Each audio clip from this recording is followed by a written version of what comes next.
got a little business out of the way. Oh, I'm good. Happy Saturday night, everybody. Wow, we have a special night tonight. I am incredibly honored to have our upcoming guests come in. So while we're getting ready, I want you know what to do to get that out to everybody. We can't say the word anymore. Hi, yes, hi. Come in. Hi, Jenny. What's up, Brandy? I see you in here. So, yeah, let's get some folks in here and get fired up.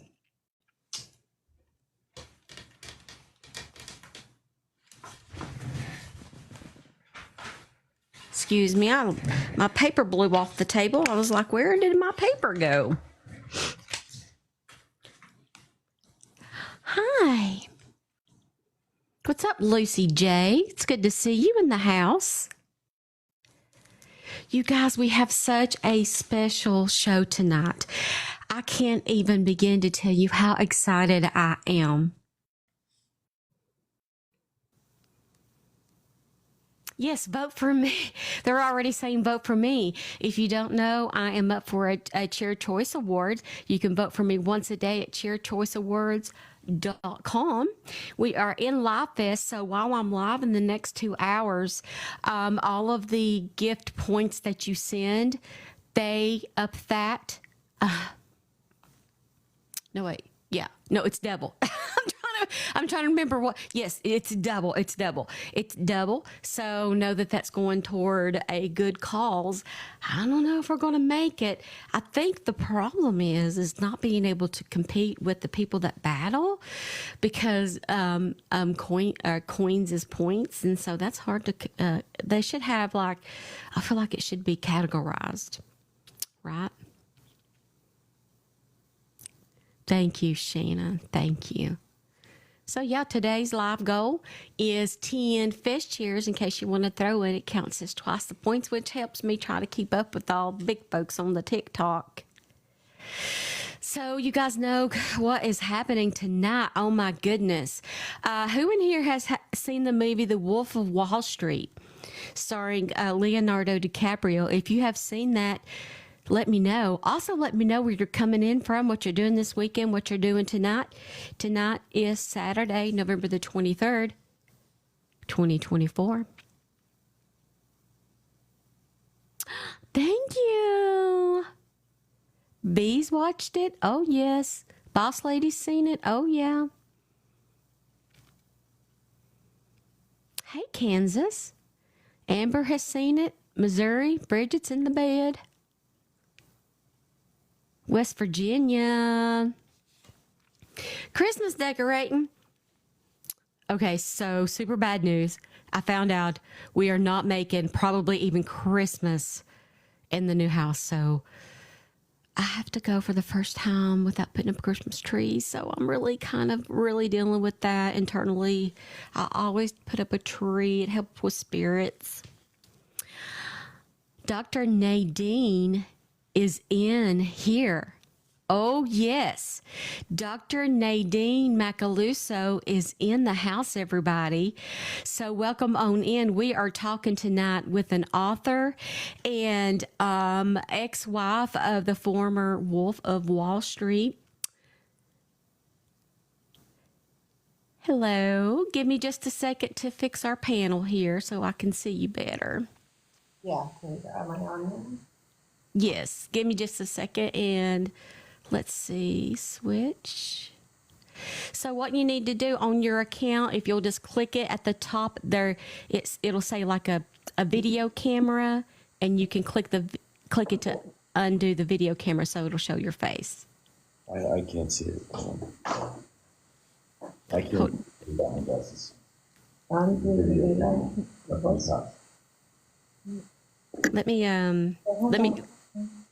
Let me join my own panel so I can show you. If you can see me, I can kind of show you what it looks like, okay? Yeah. Something up here. Something up there. You see the video camera up there? No. No. Okay, I'm going to request.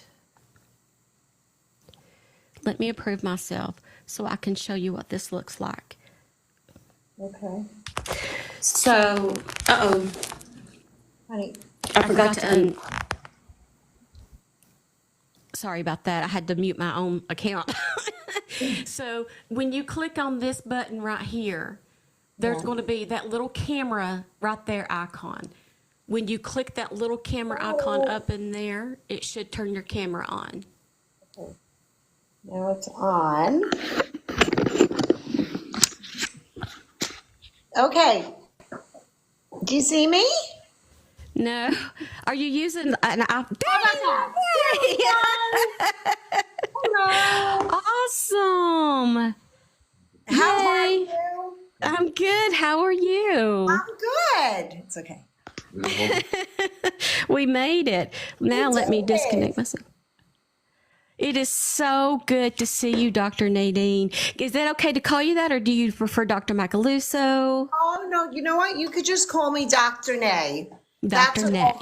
That's what all my patients. Tell her you get it set up. Hold on one sec. We're just getting it set up because You want that? yeah, how's that? Is that good? That's perfect. Great. Oh, I just love your sign, and you look beautiful. Yeah, so that's why you could call me Dr. Nay, because that's what Okay. all my patients call me. Oh, well, thank you so much for giving me this opportunity. It means the world to me that you entrust me with your time to help you tell your story and promote your book. Oh, well, thank you so much for having me. This is way past my bedtime, so. Oh, it's mine too, actually. But what the great thing about Saturday nights is that TikTok is promoting this directly as a part of its podcast on live promotion. And so that's why I felt it important for you to come in here tonight so you get the most exposure. TikTok is promoting this directly to this link right now. So everybody, please say hello to Dr. Nay in the comments. Hi. We have 14,000 likes and 185 souls in the room. You guys know what to do to keep on. We can't say the word now, but they on the screen to get the little hearts up to get the folks in here. And that's how we get people in here. So welcome, welcome.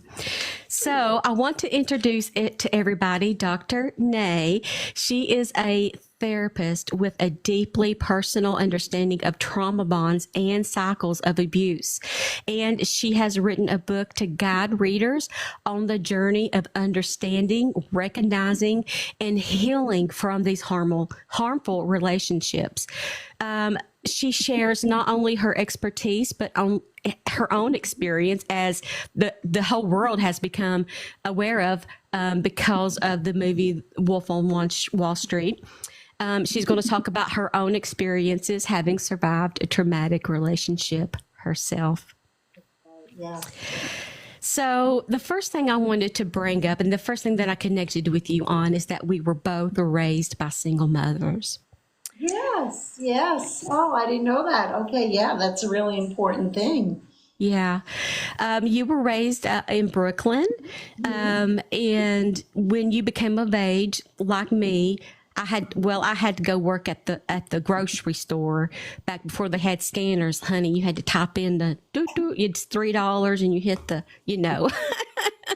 And so a little bit different. You went into modeling because you're absolutely gorgeous. And that led you to this party where you met Jordan Belfort, the Wolf of Wall Street. Correct. Now, after some time of dating, you were married. Correct. And shortly after, things started to fall apart. Yes, I would say even before we got married. Okay. Yeah. But you continued in the relationship, and after, I mean, we've all seen the movie. I don't have to tell you what happened. We all know what happened.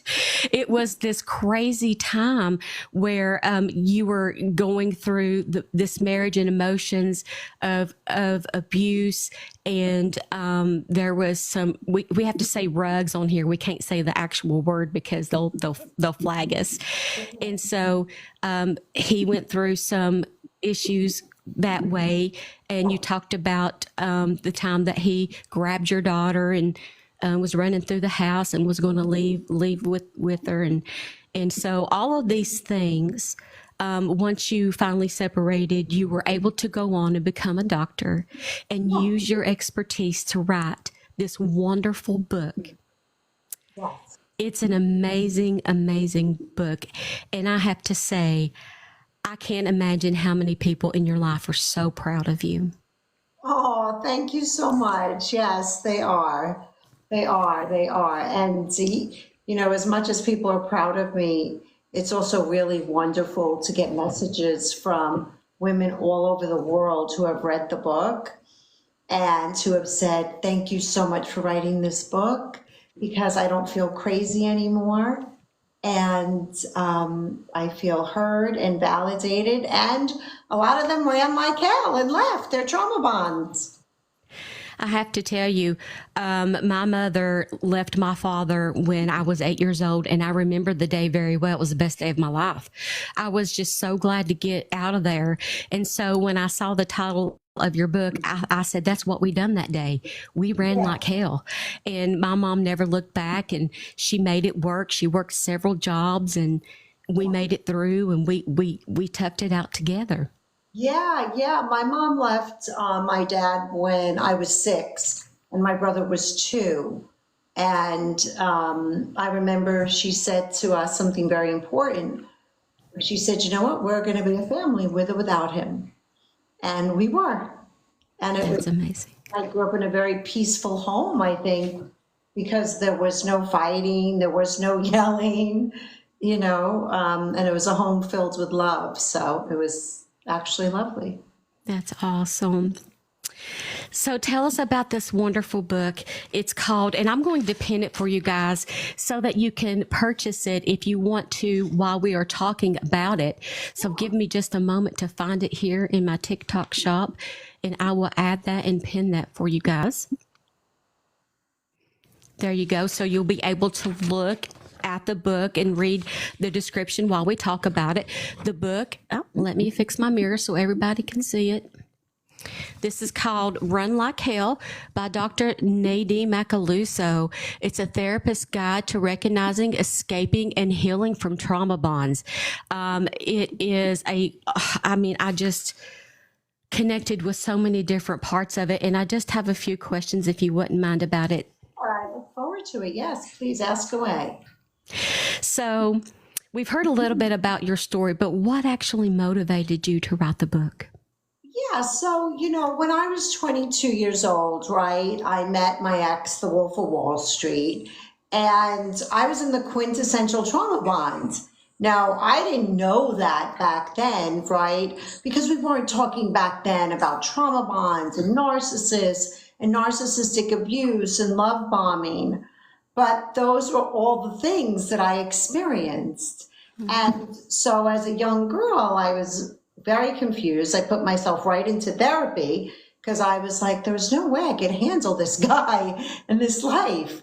I just knew that. And so I was in therapy the whole time that I was married to him.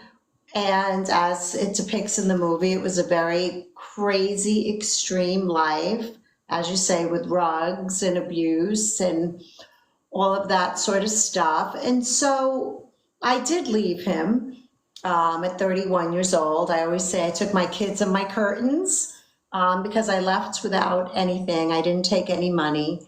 And I did leave him and I moved to Los Angeles. And then at 39, I went back to school to be a therapist because I knew that therapy had saved my life and I wanted to help other people. While I was going to school, my ex wrote a book while he was in jail. And then that book got made into a major motion picture, right? The Wolf of Wall Street. So that was all happening together. And then when I was in my practice, I saw all these smart, kind, beautiful women in trauma bonds. They were getting abused, they were being gaslit, they were getting betrayed, they were getting lied to, they were getting controlled. And I said, Houston, we have a problem. And so I went back to the research and I wrote my book. And that's like a quick synopsis of how I got there. Right. That's amazing. So you've mentioned several times the word trauma bond.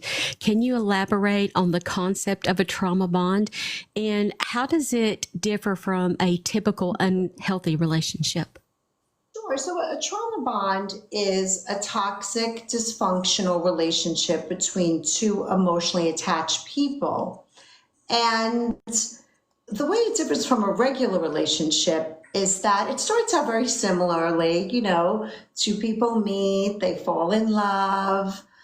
But what happens in a trauma bond is one of the partners is a perpetrator of abuse or a pathological person, and they want power and control over their lover, And so over time, what happens is that in a trauma bond, this person starts out as Romeo and loving and warm and generous and kind.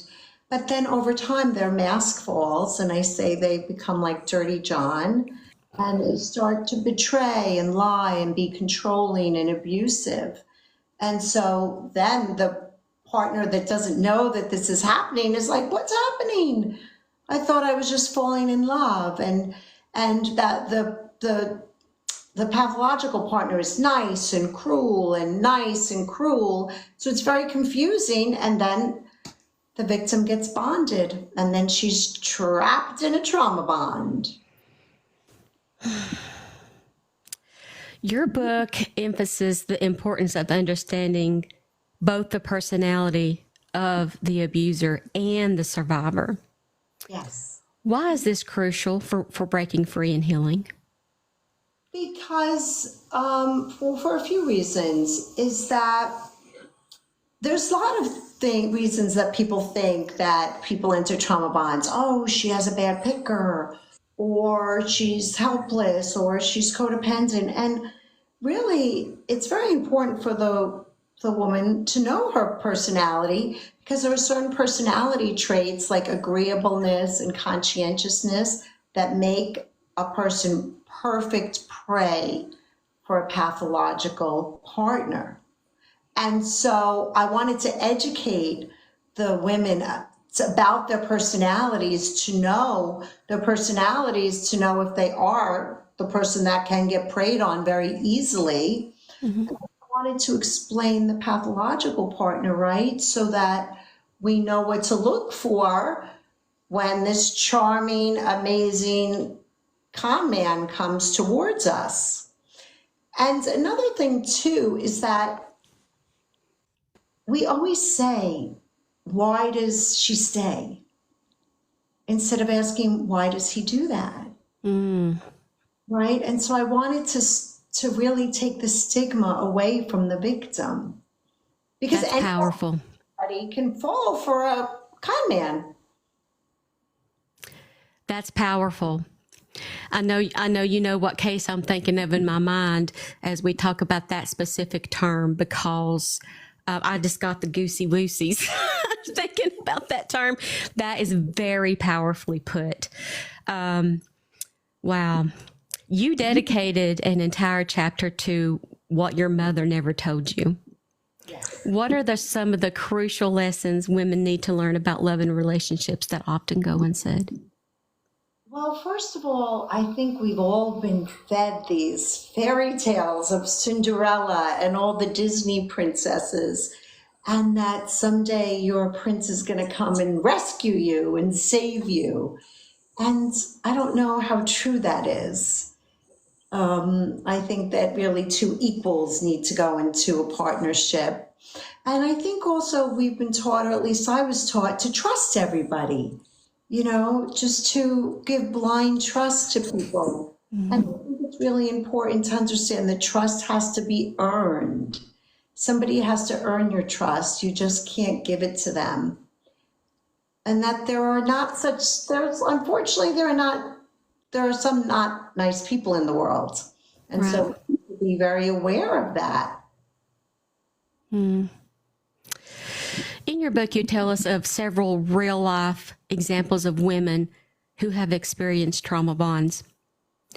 Can you share one story that particularly resonated with you and explain why it's important to include these personal narratives? Why resonate with the people on such a personal level and connection?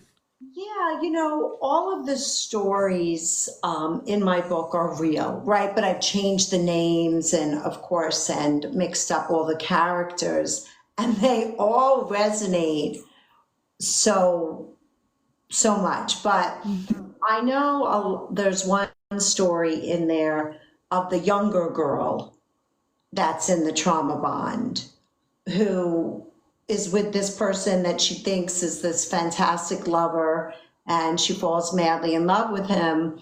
But as their relationship unfolds, I think she discovers that he had sex with like 25 other women while they were together, and she had no idea because he was so tricky and so manipulative, and there was so much gaslighting. And that's a true story.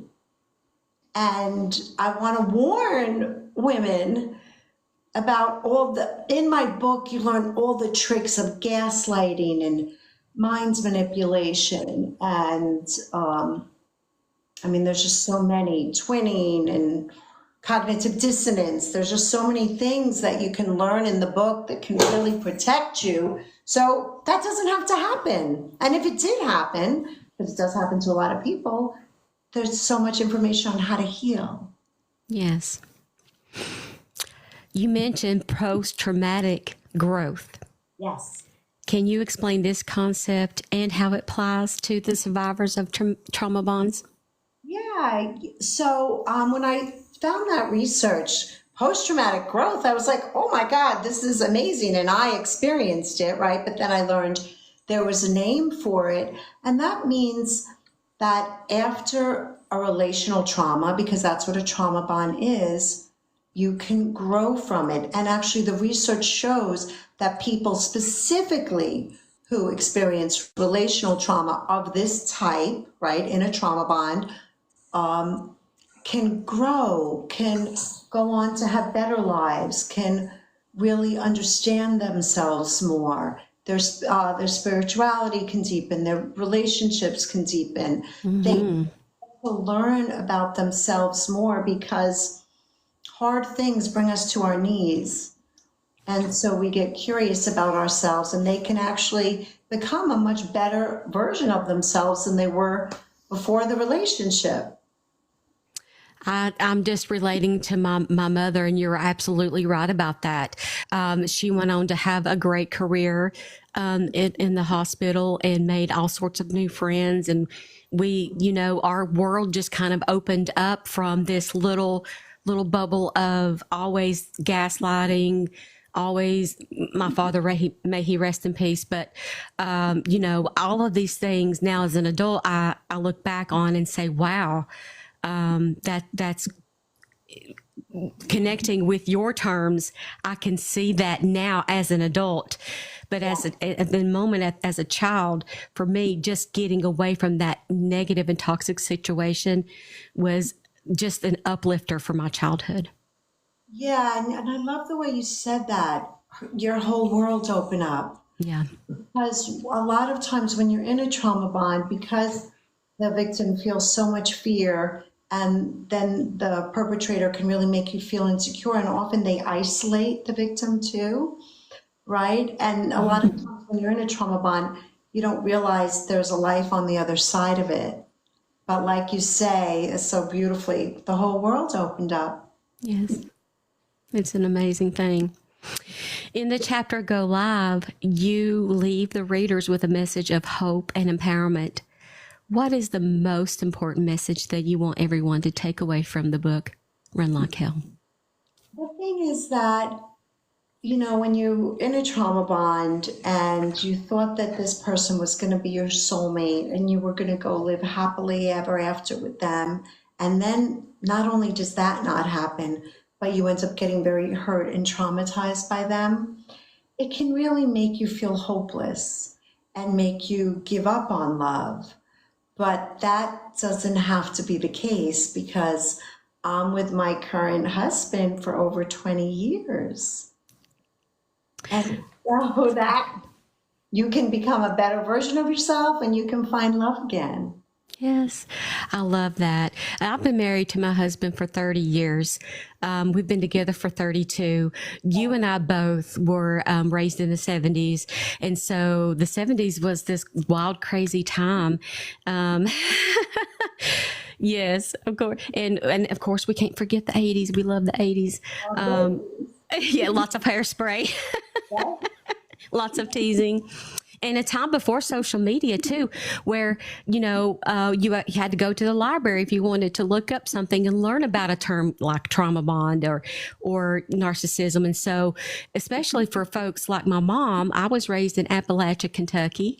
And so we didn't really have, she didn't have the wherewithal to, she didn't have access to knowledge. Does that make sense? Or she was always working, or always. And so now we're in a more powerful time where we have things like TikTok and the book face. We have to say it backward here. We get in trouble. You have to be very careful on here. And so I think that it's just an amazing thing to be able to get your story and your word and your book out to the world. Yeah, and I think you bring up an important point in that, like I had mentioned too, like there wasn't this education, there weren't these terms. I think women felt so isolated and alone when they were going through something like this. Now we have it. And that's one of the reasons I wrote my book, was because, you know, as you mentioned, I have my PhD, but what good does all that knowledge do in the university or just in my brain, right?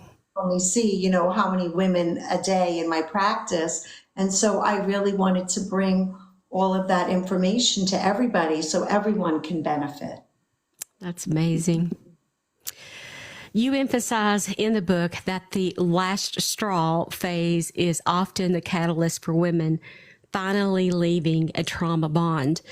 I in fact remember a statistic saying it takes an average of 8 times for a woman to leave. Could you elaborate on what typically occurs during this last straw phase and what empowers women to finally break free? Yeah, the last straw, you know, because when you're in a trauma bond, they can gaslight you so many times. They can lie to you so many times. They can cheat on you. They can control you. You can be abused so many times. And then you keep going back because they're like, it'll never happen again. I do love you. But then it keeps happening. And then there's that one moment where something inside of you changes. And it's very different for many people. Some people it could be loss of joy. Some people it could be fear for their children. It could be, you know, maybe you got a job and you got confidence outside the home, so you feel more confident. But there's always a moment where you go, no more. And something happens inside and like a switch changes. And so what I always say, because for every person it's different, once you decide to leave, don't ever let them see you coming. I love it. I love it. Yeah. That's powerful. Yeah. You advocate for the importance of finding a therapist who specializes in trauma and abuse. Why is specialized care so crucial for survivors of trauma bonds, and what should women look for when they go to seek professional help? Yeah, well, because when you've been in the trauma bond, you have experienced trauma. I mean, it is relational trauma when somebody's cruel to you. Right. And so it's very important. And we know so much more again about trauma trauma. And there are certain practices and skills that a trauma-informed therapist will have that will help you heal through this. And because unfortunately what happens is that a lot of therapists that don't understand about trauma bonds, they blame the victim. And when you've already felt so helpless, and when your perpetrator has been blaming you for everything wrong in the relationship, even though it's not your fault, to go to a therapist who doesn't fully understand it and who says to you, why didn't you leave? Or what do you think you did to provoke that? Which we're never, ever responsible for anybody else's abuse, ever. That it can be re-traumatizing. Now, with that being said, though, I do want to offer this to everybody. When I got my license, it takes 3,000 hours to become a licensed clinician, okay?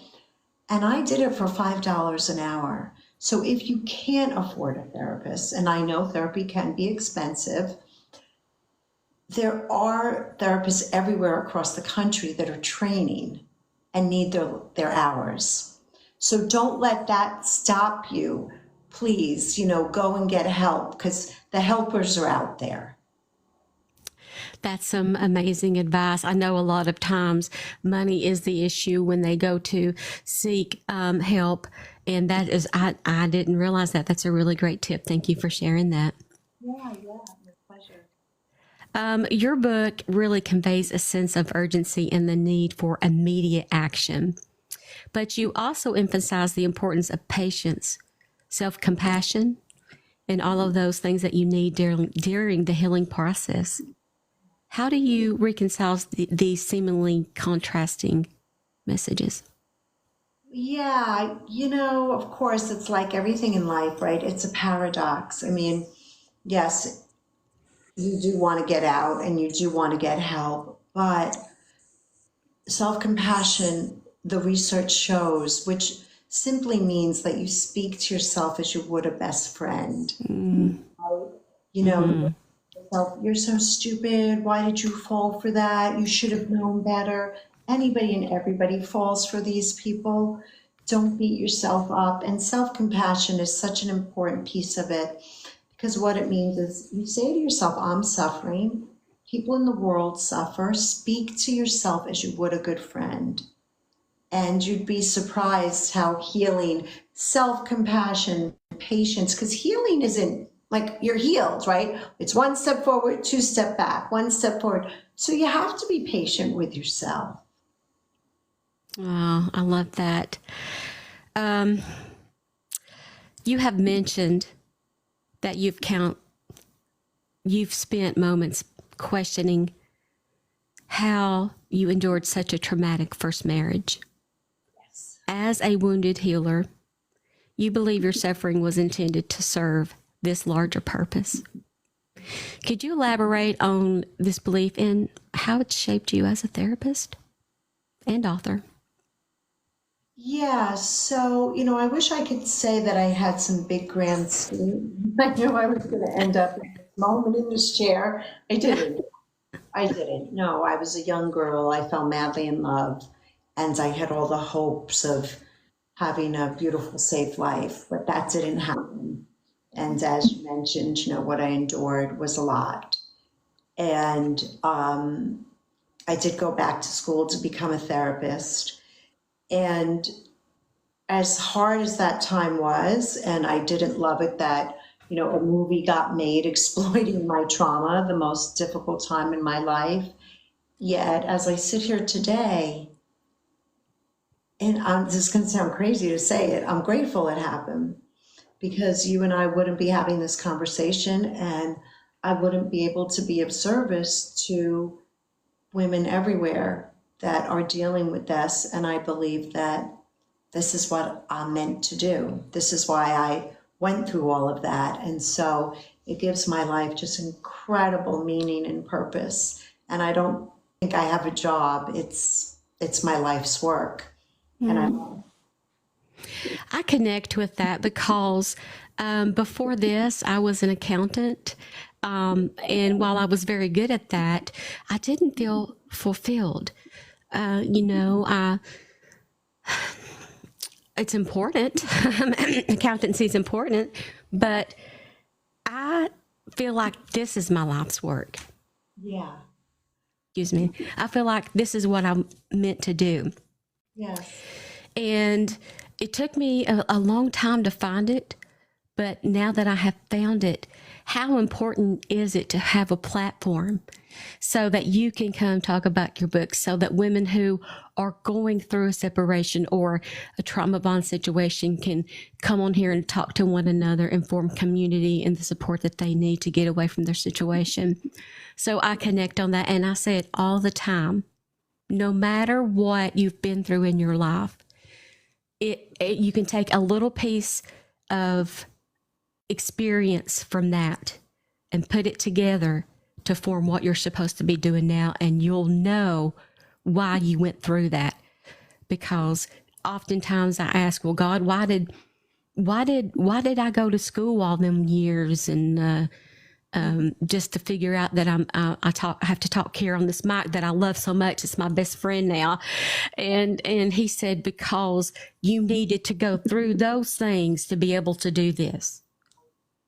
That's right. That's right. And I remember often, when I would go down to my office and I'd be like, oh, that's why I went through that. Oh, that's why I went through that.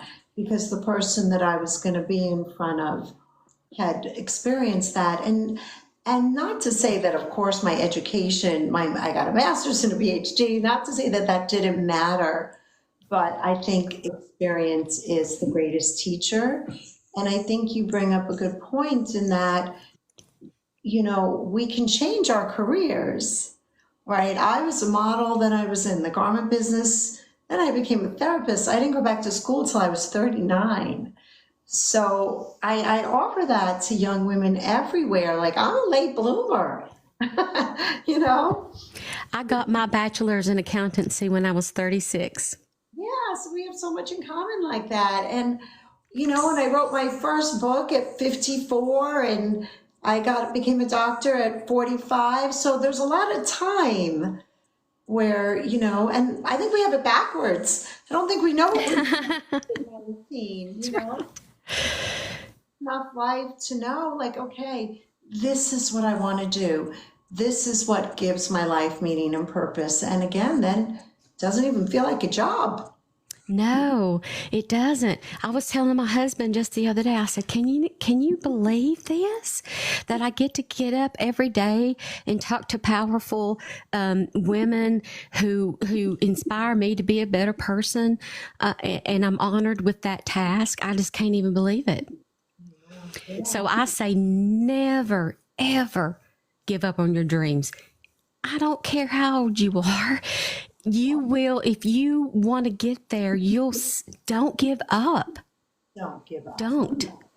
No, and writing this book, I mean, this was one of the hardest things I've ever done, but it was worth it.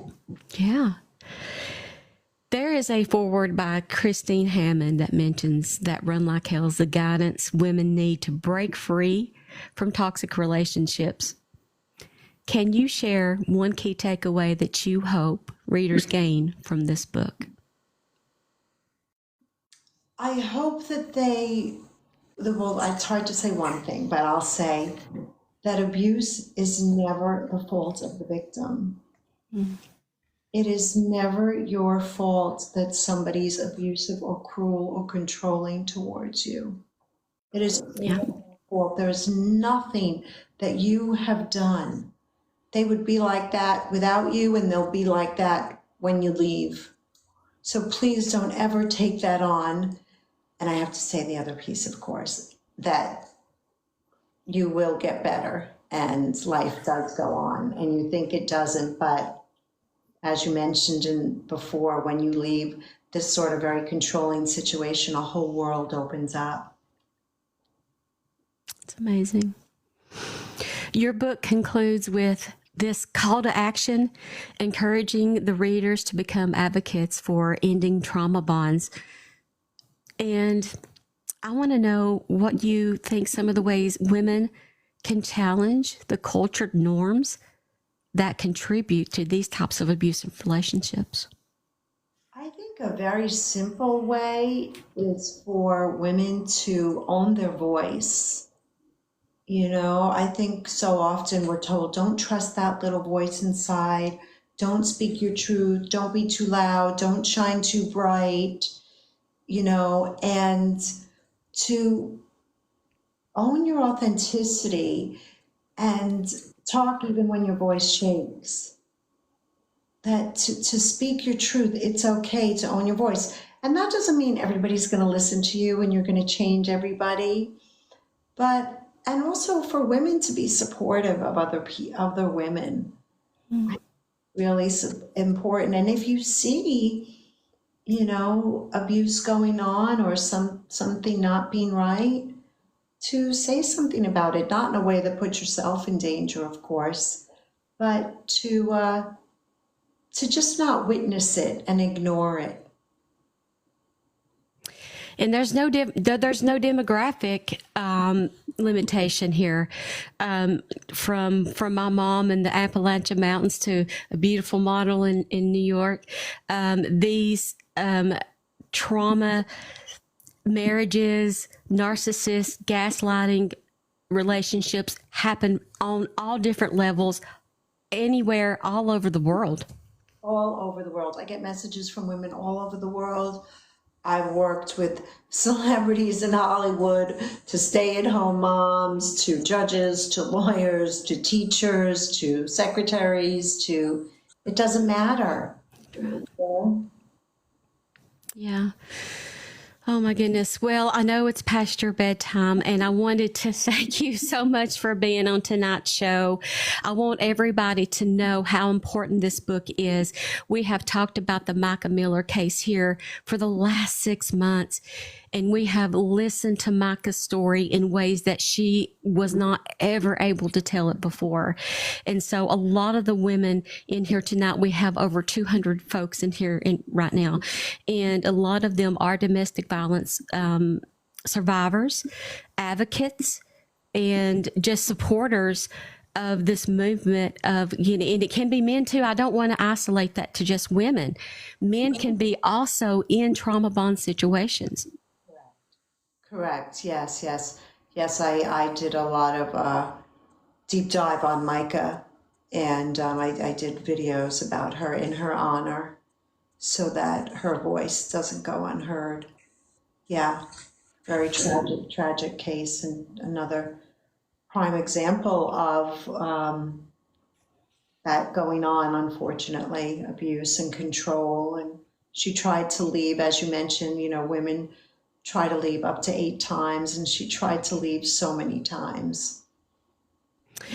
I went to Myrtle Beach twice to cover this case. I attended several protests at the church, and not realizing that I would have this opportunity to speak with you and to connect to a book that so widely supports getting away from that situation, and but not only supports it, but giving you the tools and the knowledge to help support you on your new journey.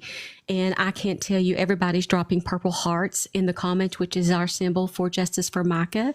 And so that's their way of supporting Micah and letting you know how much they support and love you. Yeah, yeah, and I mean, she's exactly why I wrote the book, right? I wish that would have gotten the book into her hands.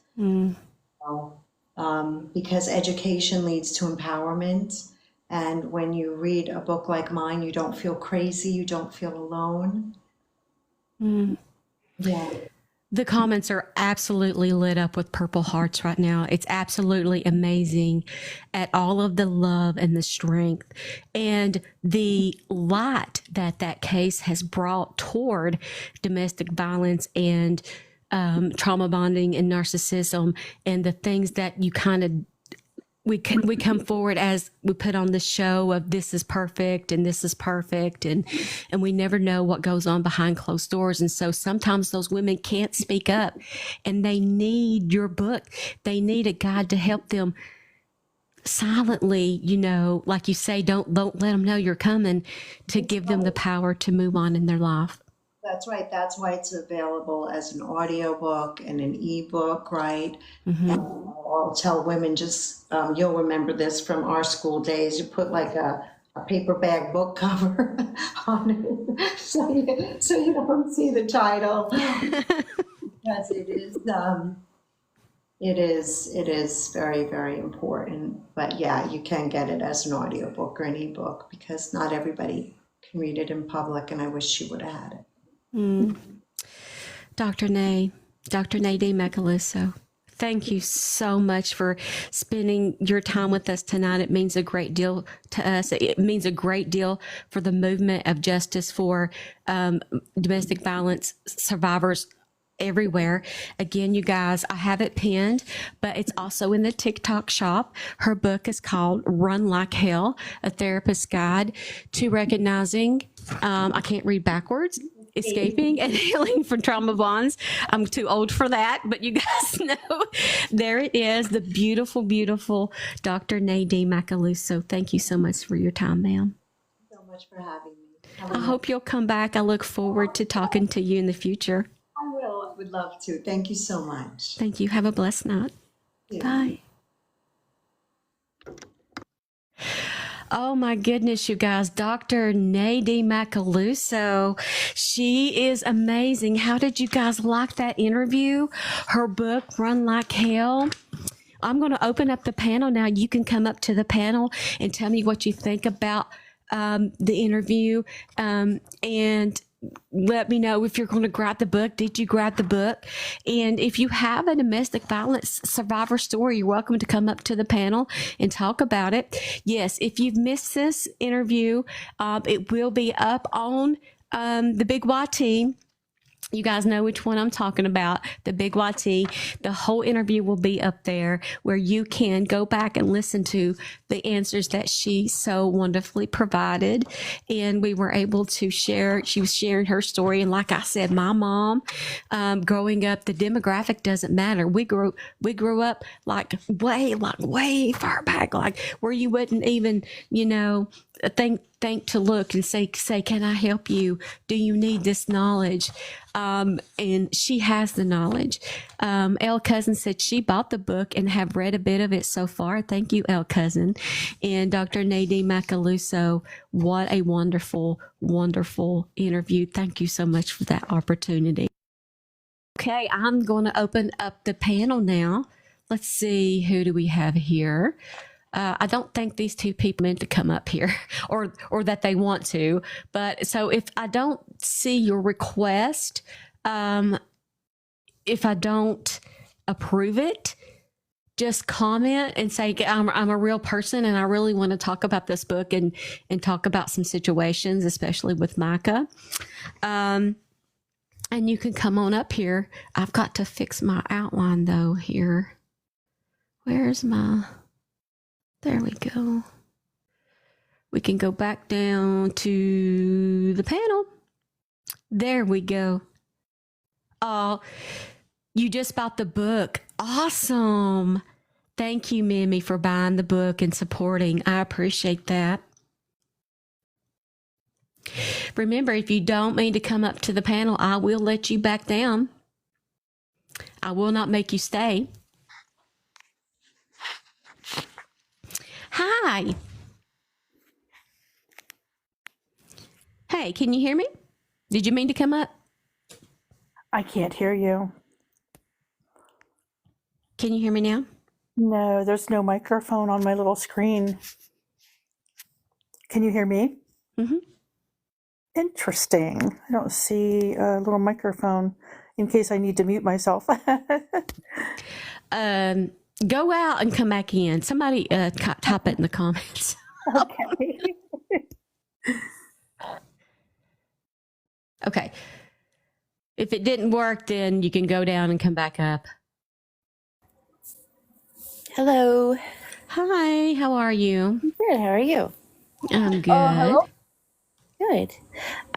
So I didn't know what we were in for when the doctor came in. And as I was listening, when I was very young, like 12 years old, I had a boyfriend. And this boyfriend lured me into this false sense of I'm the one, and the knight in shining armor, and he talked me into doing things with him that no child should ever have to do. He was 2 years older than me, Oh my God. and he at the beginning was wonderful, and I was infatuated with him, and then towards the end he would start saying that he's going to kill himself if I ever broke up with him. I walked in on him trying to take a handful of pills. I walked in on him with a knife to his wrists, and like I said, I was 12 years old, and I didn't realize what this was called.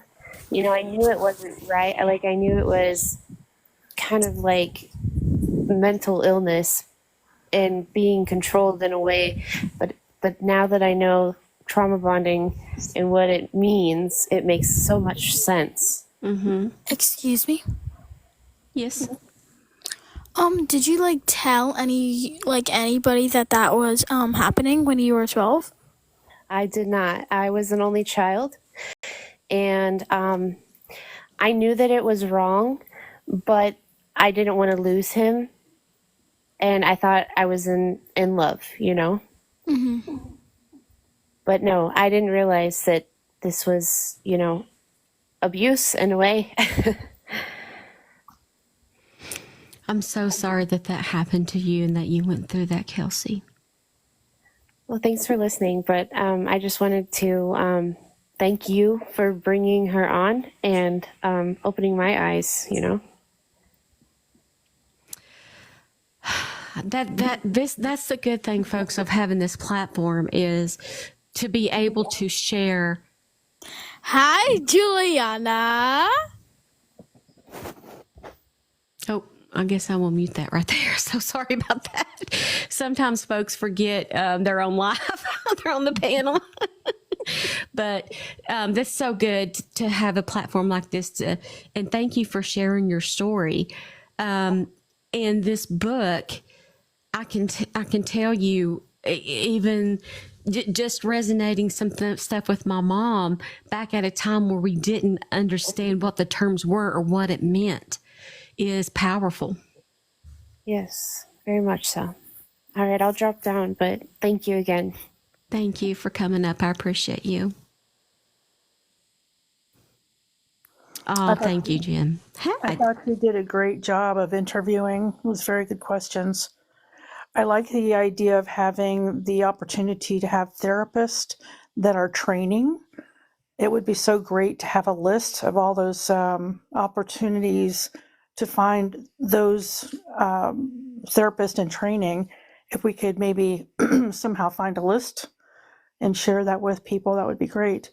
I was abused as a very young person. I was being babysat by a male or neighbor, and I didn't realize it until I was going to get married, and all those thoughts came back into my mind of male parts, because I was starting to have a relationship with my husband to be. And I asked my mom about it, and they had gone to court about it.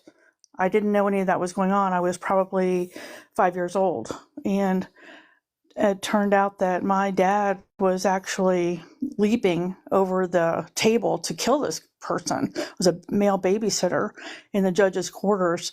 They had to restrain my dad, but it was a big, huge deal in my family. And I didn't realize it until the point where I was going to be married in my late 20s.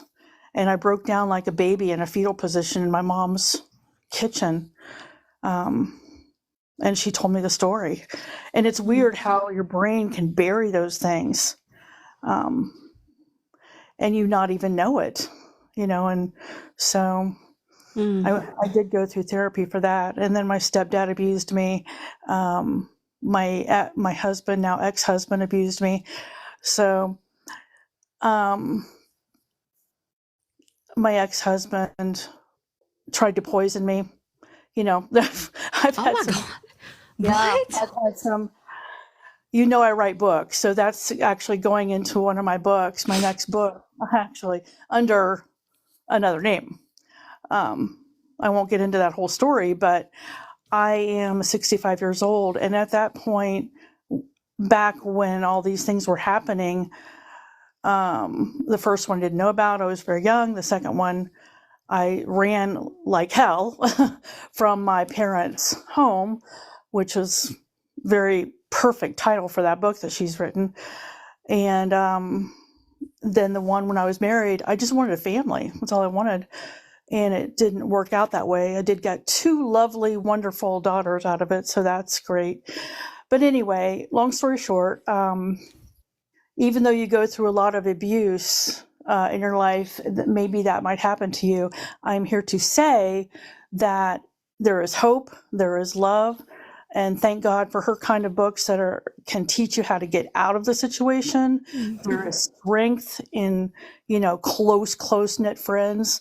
I would say get this book and get yourself out of that situation if you're in it, and seek out some therapy. And I love the idea of that therapy being less expensive, because sometimes you're in that situation and you don't have very much money. So shared more than I wanted to share, but it's been 19 years since I've gotten out of that abusive marriage, and I'm doing great. I have a great, life with my kids. I'm a nurse. That's my full-time job, but then my hobby is writing. So things are great, and God is good, and get yourself out of the situation. In this book, I believe, that she wrote, sounds like it could be a very great, helpful avenue for those who are in the situation. And thank you so much, Steph, for sharing this and having her in for a guest. And I think you did a fantastic job with the interview. Thank you. I can't even believe she let me interview her, though. I'm like, I'm so like fangirling right now. Like, that's an incredible honor that a doctor lets you interview and pick her mind and talk about her book. To me, it is. You've proven yourself, and she respects you. So you want to find the truth, and she's a truth seeker herself. Mm-hmm. So yay on you. And you did a great interview. Thank you for bringing that book to the forefront. I'm sure it's going to help a lot of people. Mm. Yeah. We have a Run Like Hell campaign happening right now. So if you are in this room and you want to share your domestic violence survival story, I'm just going to wink there. You don't have to, you can submit, what we want to do is just use, maybe you write me an email about your story and I'm just reading it, without your name, of course, without your details, of course, but just your survival story, that you want to have featured in future videos about this book. Please email me or send me a message on here. I want to hear about it if you would like to share it. Yeah, I'll drop down so somebody else can come up, but thank you for letting me share. And it is good. You're right. It is good for people to share because it gets it off their heart, and it actually, people will reach out to them and help them. Let me drop on down so somebody else can get on up. I love you very much. Thank you. I love you back. Thank you. Uh-huh. What's up, Cassandra? Hey, girl. I know there was plenty of spots, so she didn't have to drop down. But I know. Everybody. I know we got like 4 open spots. Come on up, where you can stay or hang out, or do whatever you want to do. Go to bed. I don't care. Yeah, you can stay up here with me, so I don't feel alone. I go to Western North Carolina and work every Saturday, so I'm going to go on to bed. You can come up and hold my hand, so I don't feel so alone. You can stay here. That's fine. God bless you. I'll do that. I'll do that for you. Then I'll drop down. Okay. So I'm not going to go ahead and tell my whole story because I feel like that's something that I might want to do for myself in the future, and I don't want anyone else. Like, she has very good intentions, and I missed the podcast or the live in the beginning because it's my 33rd birthday today. Happy birthday! Happy birthday! Thank you. So I missed that earlier, which I'm so sad about, and I took a nap earlier so I could be on this live. So The whole thing will be on the big YT, so you can go back and watch it. I know, but I wanted to stay up late on my birthday because I have 3 young kids and I'm an old lady most of the time and I can't stay up late. And I wanted to stay up late tonight. So so I don't know exactly what she talked about, but I would like to save most of my story for something that I would like to do in the future, and I'm sorry. I'm not trying to be awkward. I'm just trying to gather my thoughts. You're fine. So the domestic part is mostly my mother's story. She escaped domestic stuff that I witnessed when I was a very young girl. And I don't want to go into too much detail because I don't want to traumatize people. Because it's very triggering. Knowing myself, hearing other people's story if you're not ready to hear it. But I was also an SA victim in that situation. So I thank you everyone for the birthday wishes. I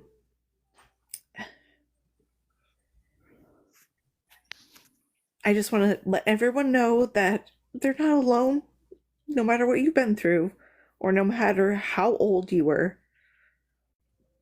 If someone says that you were too young to remember, or there's no way that happened because you were too young, that's not true.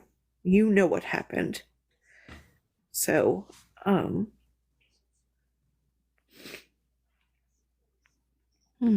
I'm so glad things have changed recently. In Micah's case, especially when it comes to church stuff and pastoral stuff, I'm so glad that this has brought this to light, but I wish Micah would not have had to sacrifice her life. Not that that was her choice, but she was trying so hard because she was the most free, beautiful spirit that I have seen on the internet as in personal experience.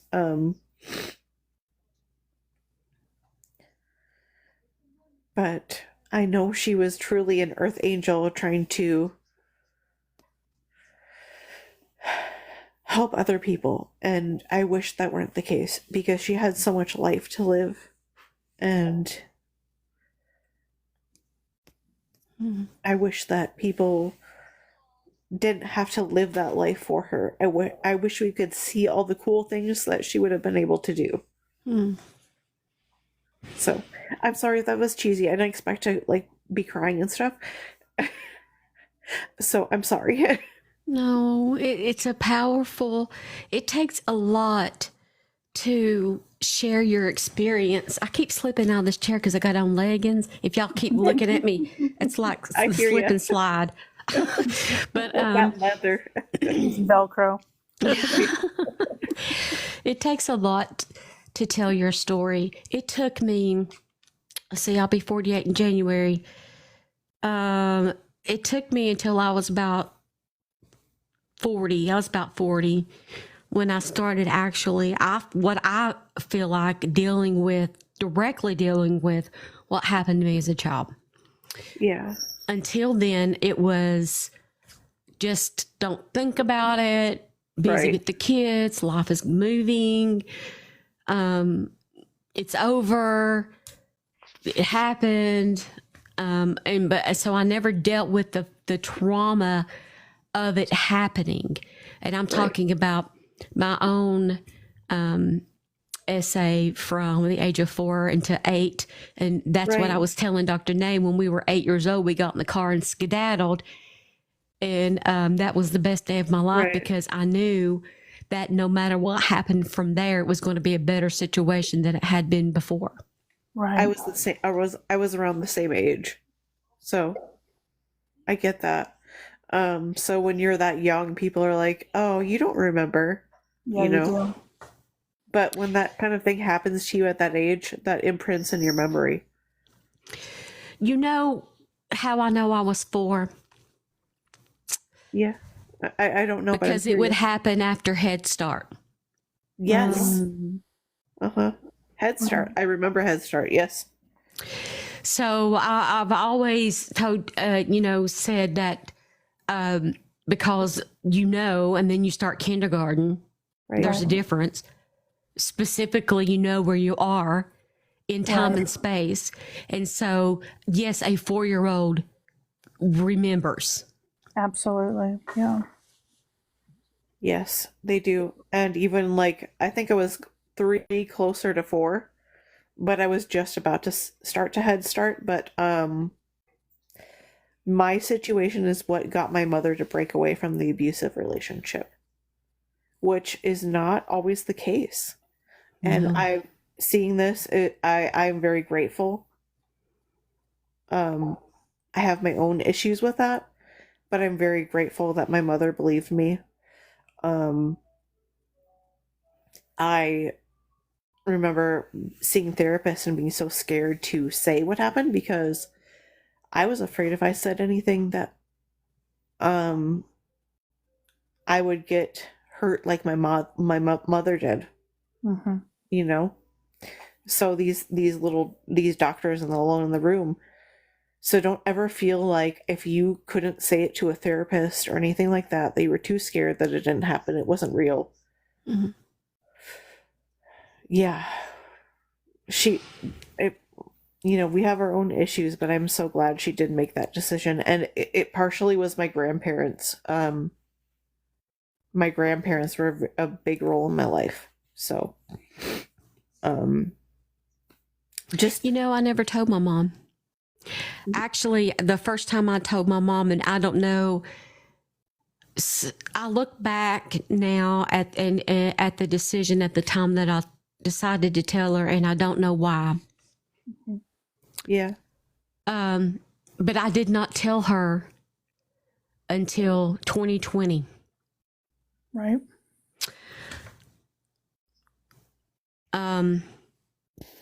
And I have to admit now that part of me told her in 2020 because it was a period of time between which my mother remembered and I knew that she would not soon because she had early onset dementia. Mm-hmm.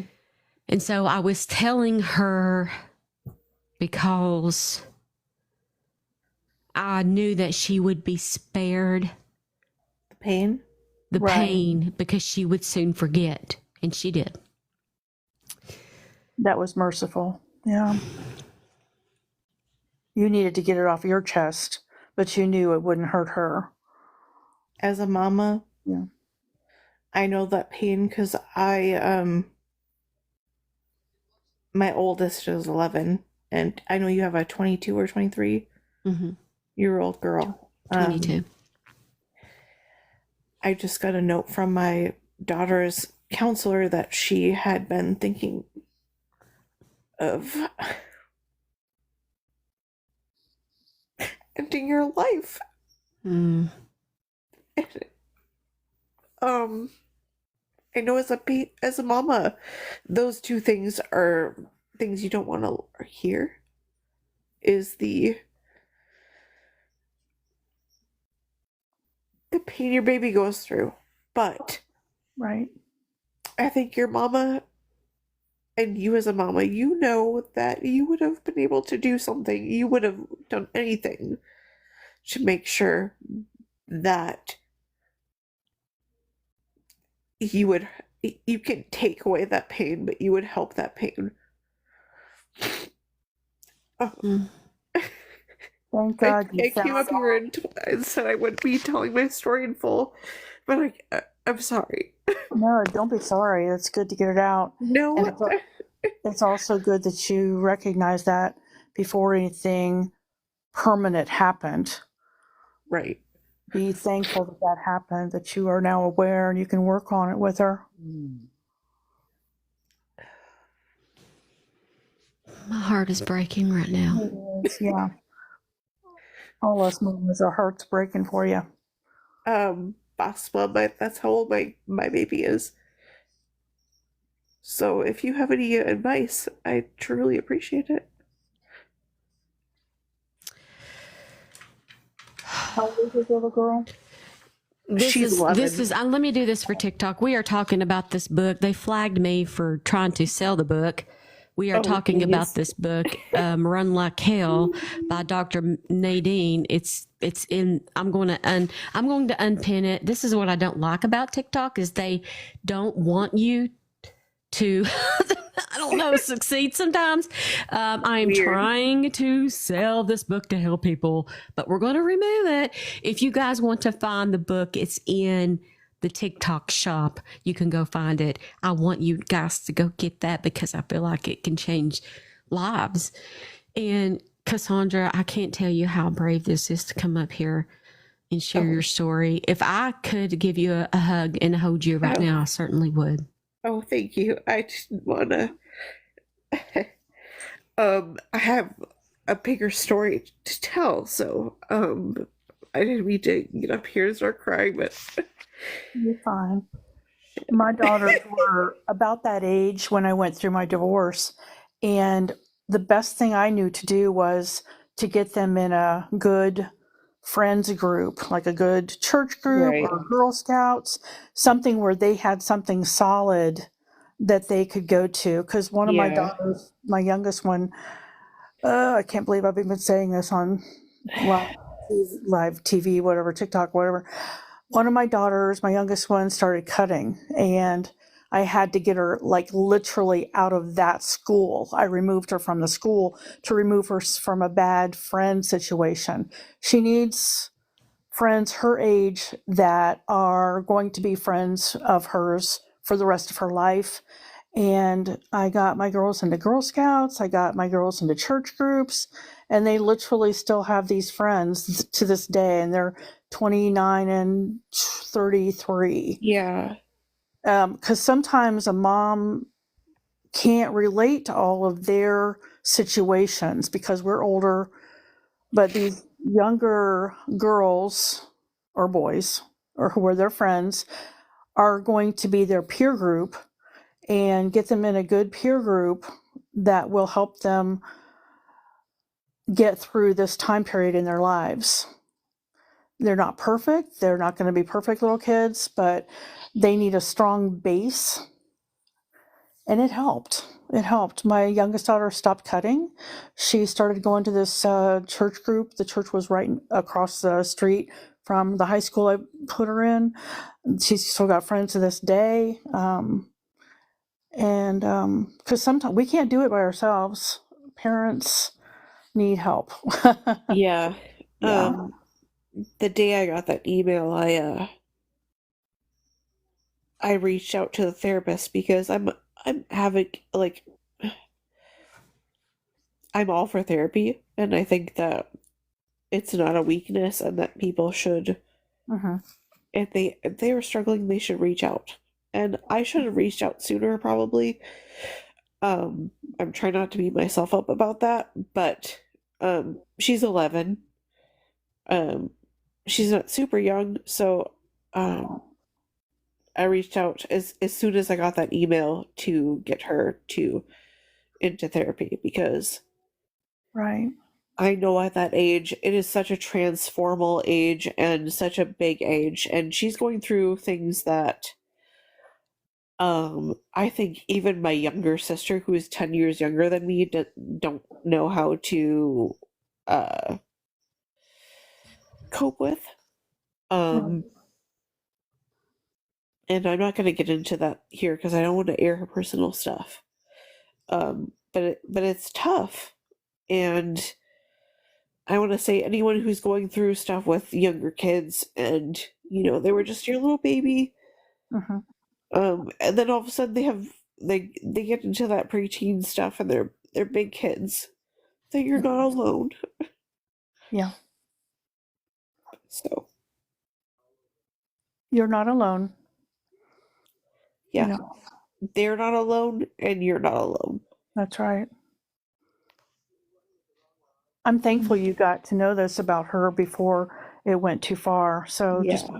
you know, so get Yeah. her involved in sports and musicals, whatever you can to get her Yeah, into. she's a very artistic kid, so she's not a very sportsy kid, which I can relate to. She's very artistically talented. Mm-hmm. And I'm not just saying that because I'm her mom, but she's in art clubs and stuff like that. So That's great. yeah, You're doing a good job. I feel so stupid right now. I'm sorry. No, no, no, no. So I'm just processing because you know, even though my children are grown, um, they even as adults they struggle sometimes. We all do. We're all human. We are all constant learners of life lessons every single day. Don't matter how much you think you know or how old you get, there's always something new to learn. And so, even as adults, my heart is broken sometimes when they call me crying that they can't handle something. Right. Because when you are a parent, you just want the best for your child. You want them to be happy, healthy, Right. have a family, and do life because we get a short time here on earth. There's lessons to be learned, and I believe that my personal belief that it's not over when you pass away. You take these life lessons with you to develop your soul for whatever thing it has to face next. Yeah. For It's sure. it's overwhelming no matter how old they are, small, big, and that'll always be like that until the day that you know you go on to the afterlife yourself. And so I completely can feel your pain. I can feel your tears because my son is 26, and it wasn't that long ago that we were having this same conversation with him about Yeah. him not being happy in his life, but to the point of where it created major depression. Is he your And oldest? he is, yeah. Yeah. And I didn't see it coming from him because he's the 26-year-old manly man. And so it took a lot for him to come and say, Mom, I'm really struggling with this. Oh. And so your babies are always your babies. And Yeah. so just your love and support, it sounds like amazing. It's an amazing thing that's going to help her get through whatever she's facing. I sure hope so. And it's so funny that you say that because no matter how old they get, I will tell her, like, she's like, Mom, I'm not a baby. I'm like, but even though you're my first baby, so everyone says there's a baby of the family, which is the youngest, but my first baby is who made me a mom. And there's just that special connection with your first baby. Yeah. They'll That, always be your baby. yeah, and every single one of your kids will be. But I will never forget when I had her and they laid her on me and her big blue eyes just looked at me. And it was like, that's when you wanted to, like that's what I wanted to know when I was a mom, what it would be like. I'm like, I know that there was nothing I wouldn't do for you when those big blue eyes looked at me. Oh. You know? Yeah. And I know I sound stuffy and like a man right now, but I hope that message gets across. Absolutely. But the fact that your son could come to you and say that means a lot because, Mm-hmm. there's a lot of kids out there that don't have that can't say that to their parents. Right. And hopefully that's the thing that can save them. So I really hope that he's in a better place, and that like makes me hurt for you too. I know you're in the same house as him for now, but Yeah, this is his house.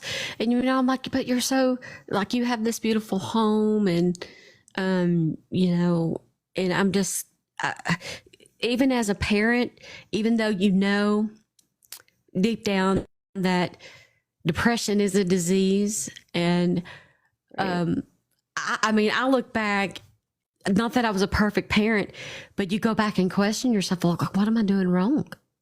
What did I do? Didn't I, make sure you had, the things you needed, and wasn't I at every event, and wasn't I your biggest cheerleader? And it's hard to deal with the fact that it doesn't have anything to do with you. Yeah. It is. Yeah. And it's a big, I'm learning that it's a big part to not make it about yourself. Like, it's not, what did I do? What didn't I do? You really have to separate that part and just think about them. It's really hard not to beat yourself up in it. I probably will work on that for the rest of my life, but I'm trying to separate that and to focus on what I can do to help them instead of beating myself up. So that's easier said than done. So if anyone can figure that out, let me know. Yeah. But Don't beat yourself up too bad. You're doing the best you can, and your love is right there on your sleeve. Your heart's on your sleeve. This world is just tough. This is a really tough world to grow up in, and it's much different than the world that I grew up in. Yes, me too. Right? Yes, And it makes you depressed. You've got to get out there. Especially if you're a creative type, which my daughter is. She's very creative. Right. And she's ADHD, a little bit on the spectrum, so she and I try to tell her, I'm like, weird people are boring.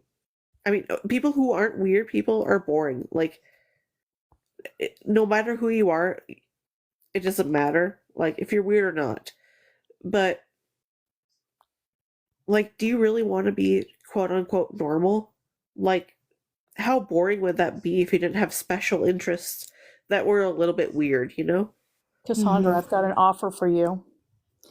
I'm a writer, as Steph knows, but I didn't tell Steph that I write children's books too, and I'm almost to finish my next children's book. It's about Hemingway, and I'm working with the Hemingway Society and Ernest Hemingway's great-granddaughter, blah, blah, blah, all that stuff. Anyway, my offer to you is have her draw a picture of the Pilar boat. It's Hemingway's boat. It's a little fishing boat, and I'll put it in my book. Okay. I'll have to think about that. Thank you. You're welcome. It's going to be published. It'll be out in the spring. So I'm finishing it up. The artwork is done. My brother is doing the artwork, but I'm adding little pieces of art from different people that want to be in it. So anyway, I'll send you my... She would love that. I'd love if she could be, I'm not trying to be conceited or anything like that, but I'd love for her to be compensated in some way, because I'm not trying to sound boastful, but she is a very good artist. Like, she has been in local art shows in my local town and stuff like that.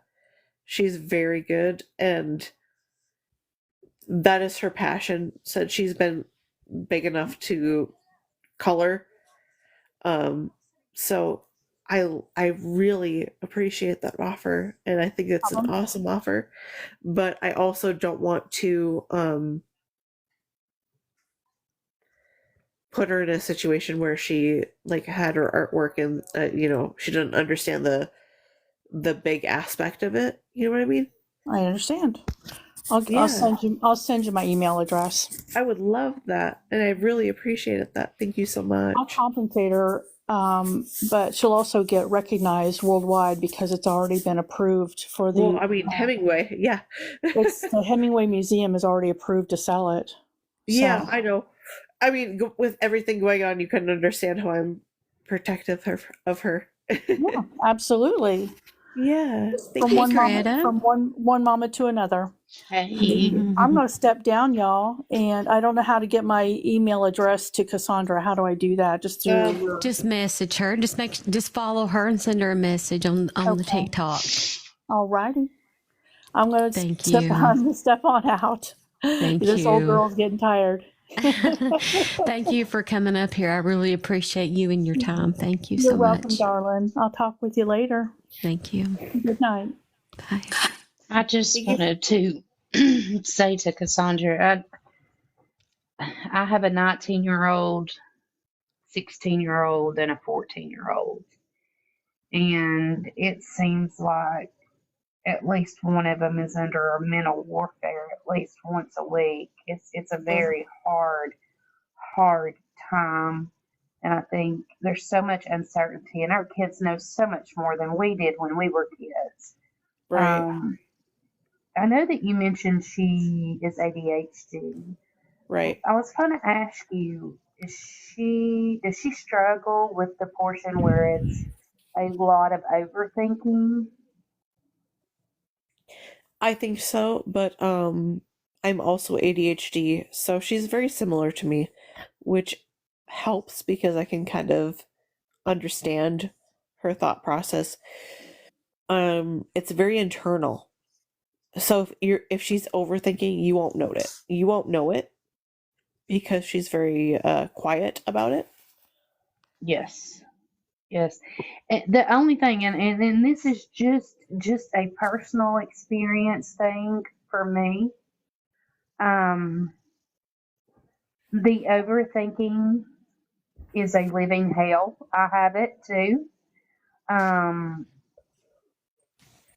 And non-stimulant ADHD medicine has been a game changer for me. Right. I remember you saying that earlier in a different live. Yes. I personally I'm not anti-medication at all.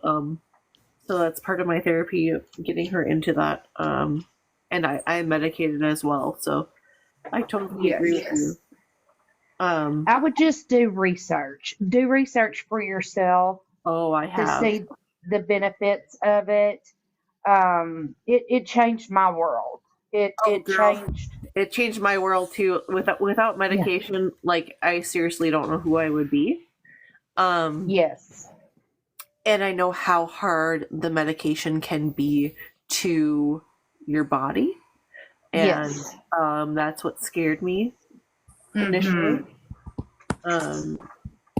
So you don't know what's going to happen, but you just got to start slow, unfortunately. Yes. But her situation was also situational about a typical group or thing that's going around. So it's not just ADHD. It's a little. Yes. Well, it's a kind of thing, and I'm not going to get into it here. So, what grade is she in? Fifth. Oh, yeah. You're getting into the. It's a very hard time. It is a very hard time. Yeah. That age going all the way. I felt like things changed for my daughter around 7th, 8th grade.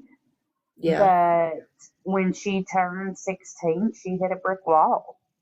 And we were having panic attacks. Now, she did go through, like, she got bronchitis, and it didn't go away.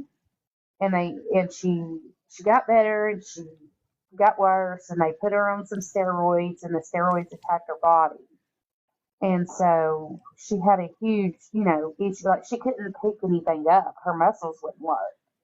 And so she's a cheerleader. So we're smack dab in the middle of competition season, but that now we're having to do anxiety they've had to put her on like a antidepressant that helps with anxiety. I know there's a certain antibiotic that I remember I was on that can mess with your joints if you have a UTI. Like when I took it, it had a severe one. They're like, don't drink a milk with this. I'm like, what? And the doctor looked at me like, seriously, don't drink milk with this. I'm like, what are you talking about? I can't drink milk. Okay. But apparently if you do that with a certain, if you have a really bad one, you can't drink milk with it or it will mess, you can literally snap your Achilles tendon. Oh, wow. Yeah. Yeah, we were. I'm sorry, Steph, but it's true. So just be aware of that if it's really. Yeah, no, God. she's Do you all, does it crack you up sometimes when you see the commercials for medicines and all the side effects are everything, I just saw including something death? about that, like one of those naked cats dancing, like, and these people are just all happy, like, you might get lymphoma and this sort of cancer and some sort of skin disease, but you won't have this. Like, yes. I just want you to know we see you, we hear you, we're here for you. There is, other than losing a child, I don't think there's anything worse than seeing your kids struggle mentally with something that you're at a loss how to help them. You know, you're trying, but those things are not quick fixes. It takes a while to get the right medications and the right therapy and things like that. And just know, she's in our thoughts and prayers. Right. Thank you so much. I really appreciate it. You're welcome. And y'all will get through this. I promise you. Thank you. Got everything she needs in you to get her through this. And this will be something that you can overcome. And, unfortunately, things like this, I hate to say it, it does make them stronger. It's not the way you want them to get stronger. Oh, no. But, there will be positives that you see come out of this. And she really is at an age where they're really, truly, it's like a first round of them finding themselves of who they are. Right. With friends, with their interests, with, things that they love, what they don't like, and it's just such a hard age. And I am sorry you're going through this, but Okay. you're gonna make it. I know you will. She's got you. You've got this. That's okay. Thank you. And I expected to come on here level-headed and like say my piece, and then all of a sudden I started tearing up. So I'm sorry for that. It's the emotion. It's because you care so much and the love. And when somebody you love is hurting, you hurt. Yeah. And the mother, that's the greatest love. So that in return can be the greatest hurt. Sure. Well, I'm gonna step down before I make more of a fool of myself. So I'm sorry. You have not made a fool of yourself. Okay. Thank you. You guys are great. I love you so much. Thank you so Love much you. for coming up here. Thank you. There's somebody on the panel named Blue Collar Man. Did you have something you wanted to say? Yes, ma'am. I'm wanting to see if somebody tries to put a lawsuit on me, but yet they don't really have the stuff to do. I don't know why. So, but anyways, but I was about to say something to Cassandra, saying that I have ADHD too, but I deal with severe anxiety and stuff. And whenever my temper goes off, I try to walk away, but everybody tries to follow me, and I don't know why. Well, one of the things that is good to do is to try to walk away and to take a deep breath. So that's a good skill that you try to do. Yes, but yes, ma'am. But I try to keep my temper cooled down till enough I get outside or get to a friend's house and stuff. So, Yeah. but Counseling would also really, really probably help you with learning how to cope with some of these situations and find a healthy outlet for handling them. all right. Well, folks, we've reached 64,000 likes and we have 140 souls in the room. We're just really spending this Saturday night just talking to one another. We had Dr. Nadine Macaluso in here to talk about her new book, Run Like Hell, which I had to remove from pinning thanks to the TikTok flag. But you can find that in the TikTok shop.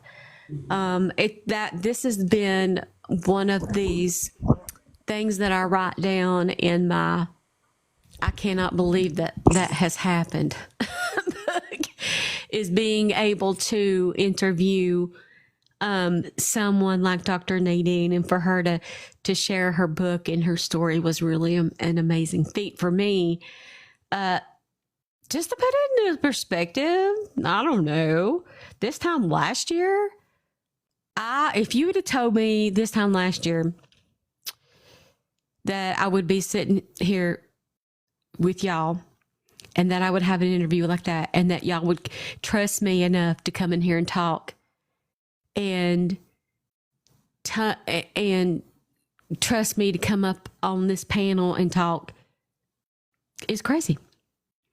How did I discover her? They discovered me. They sent me a message and said, can we do this thing?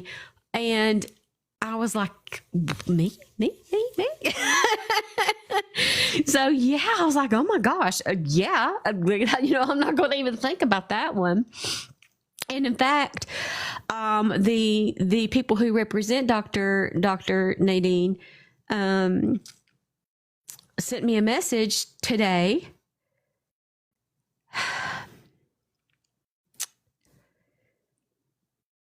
And it said that I'm trying to figure out, because they told me that I was charisma. I can't even say the word charismatic. I have the charisma and all of this awesome stuff. Charismatic. I can't even say it. But that they wanted to also represent me. And I was like, me? And they said, does anybody told you look like Nancy, or remind me of Nancy Grace? And I said, I get that a few times. And then they text me back and said, well, we're going to try to get you hooked up with Nancy. And I said, this is wild. What's happening right now?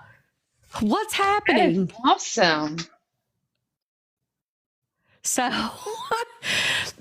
listen, your life can change, and you won't even, don't give up in whatever you're doing, whether it's learning how to control your temper or getting away from a narcissistic relationship, or just having a support system for people out there who want to be supported and to have that love is an amazing feat. Bombshell tonight. Pam.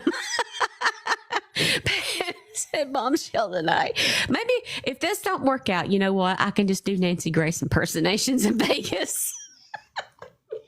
This is going to work out. Look at how far you've came. It will.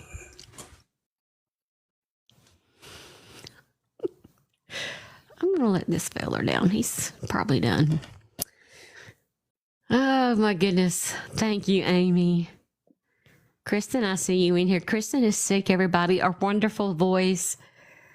Oh, did true crime extraordinaire is sick. So please keep her in your prayers. Thank you, Krista.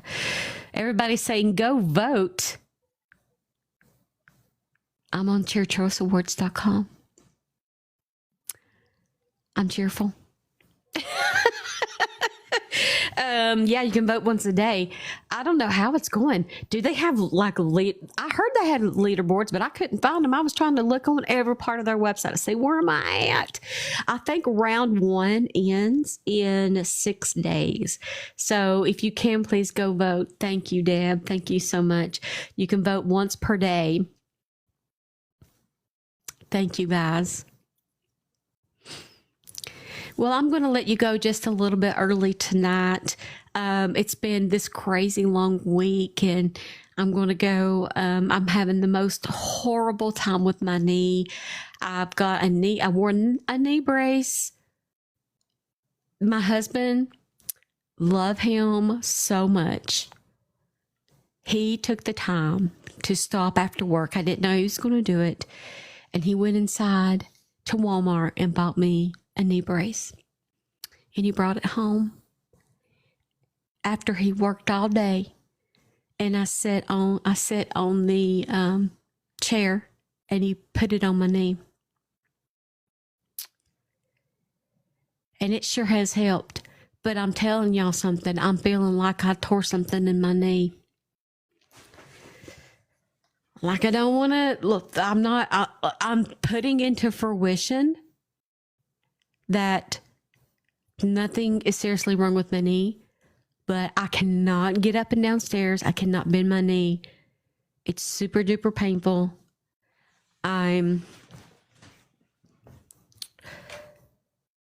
don't know what I did. I'm almost 50 here, so obviously I'm going to have a bad knee. It is not. Here's the thing. It's not swollen, but I can't bend it back. And I can't. Yeah, I'm going to have to call the orthopedic. I've been dealing with it for a few weeks thinking, what did I do? Did I twist it? Did I do something another to it? I've just been dealing with it. But I'm going to have to make an appointment. I've just been so busy. Maybe, but what did I do? Look at it wrong, just me? Did my knee wake up and say, we're near 50? It's time for me to kapow, hurt all the time? So I don't have time for this. So we got to, I'm having a serious knee issues. Greta says, I went through that not long ago, kept a lead with me around the clock and it helped. Well, I don't have a lead, but I've been taking ibuprofen, which I'm not supposed to because I have stage 3 kidney disease. But I'm desperate. I have been desperate the last week and I have taken ibuprofen. Yes, I have. I can't, well, what am I supposed to take though, Greta? That's what I'm just like, you know what I mean? I'm not supposed to, but it's been hurting so bad.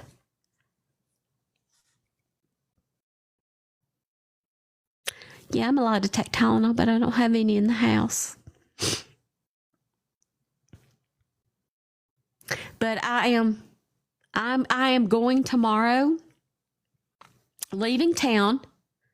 By the way, let me update you for everybody leaves. Tomorrow I'm leaving, going to Nashville with my best friend for the Mariah Carey concert. I bought these tickets 6 months ago. So knee or no knee, I'm going. Okay. You're going to have to roll me in and roll me out, but I'm going. And so I'll be live from Nashville Monday morning at 10:30 a.m. Eastern Standard Time. That's right. We're going to have our own regular O show, but from Nashville. How fun. And I'll be back Tuesday morning. So I don't know if there's going to be a Tuesday show because we're leaving Tuesday morning from Nashville, coming back home.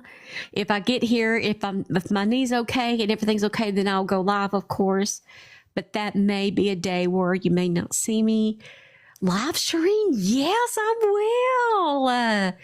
Wild and sunny? I didn't even think about that, but yes, I will.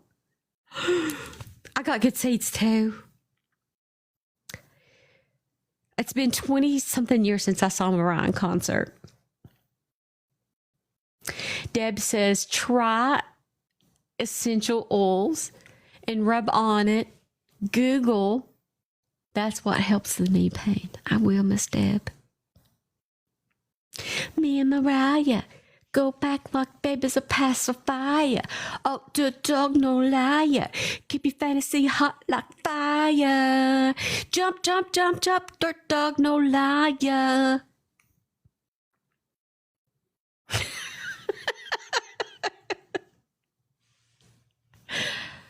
up, Renee? No, I wish I was meeting her again. I wish I was. I wonder if she would remember me from 2003. How can she forget me? I'm the only person she met outside that night. As far as like, because it wasn't a fan group, it was just me and a couple other people.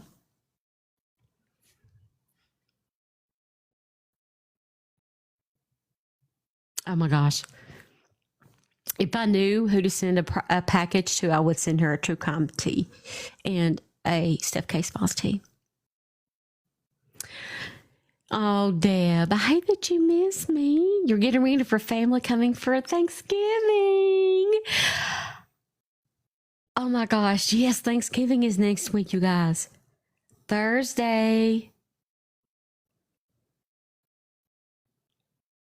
So no show Thursday, but I'm probably going to have one on Friday. My daughter will have to go back to work, and I have used Voltaren. And I use that, Gwen, because Voltaren, I don't know if I'm saying it right, but I use that because I have, the severe neuropathy. And they said that, they recommended that to help with that. But I also have osteoarthritis. All 48-year-olds do, but mine's really bad. So I'm really concerned that this might be an arthritic event happening in my knee.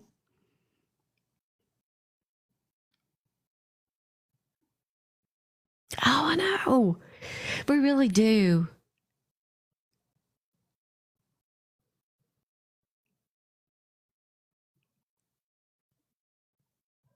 I've never been a teacher. Sorry. Sorry. Totally not me.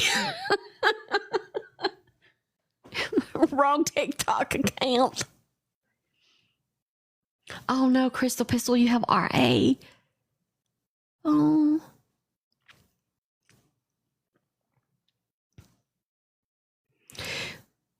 You were in the hospital? It's very painful, isn't it?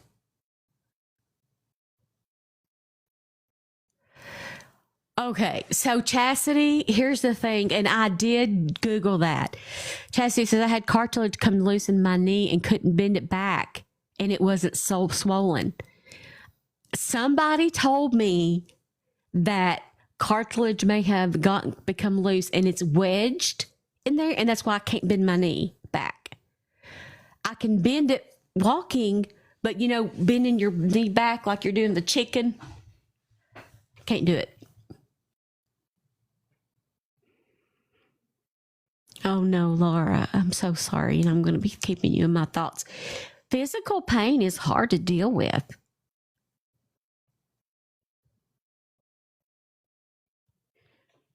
Renee says I did that with my had 3 or 4 removed. I do not. I have had to have surgeries over my lifetime for a multitude of things. I've had organs taken out. I've had things put in. I hate surgery. I hate dealing with it. So whatever is happening right now with my knee,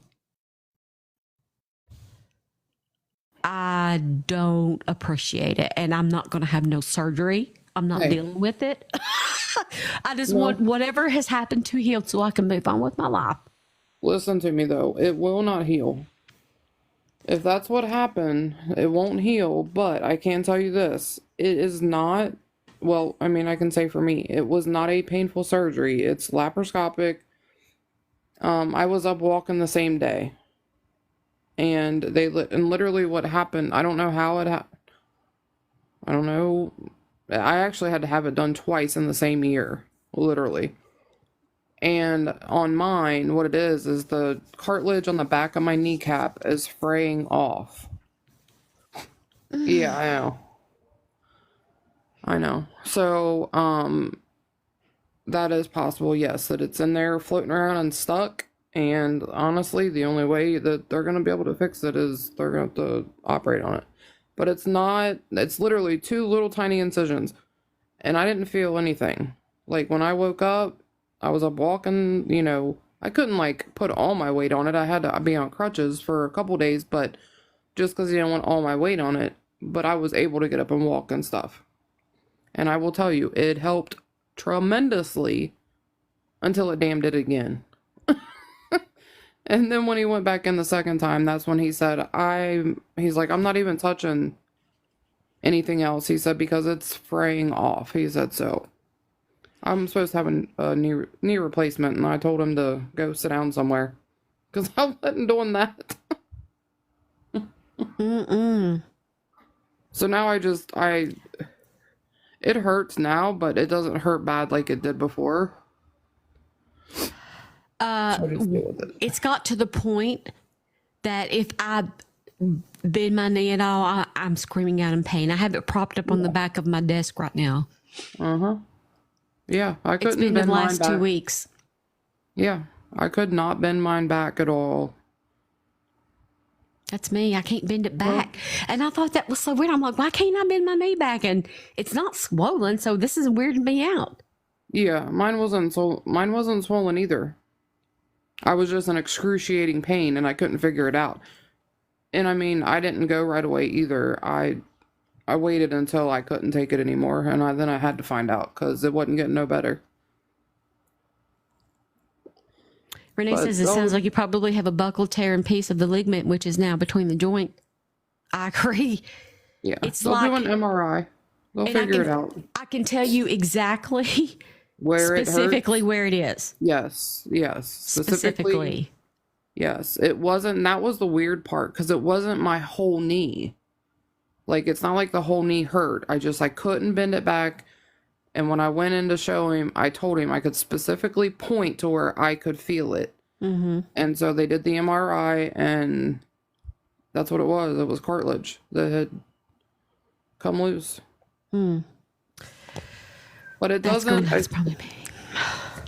But believe me when I tell you, I was literally back to work within like 4 or 5 days. But I mean, I had to leave my house to go to work. You know what I'm saying? Like, so I was literally driving and everything else. So, Okay. yeah, it's not. Well, Monday morning from Nashville, I'm going to call the orthopedic. Yes, do that. Seriously. And make an appointment and go. And hopefully they'll have something open Tuesday or Wednesday because I don't know how much more I can take. Yeah. And the thing is, what makes it torturous is that my son's home is a split level home.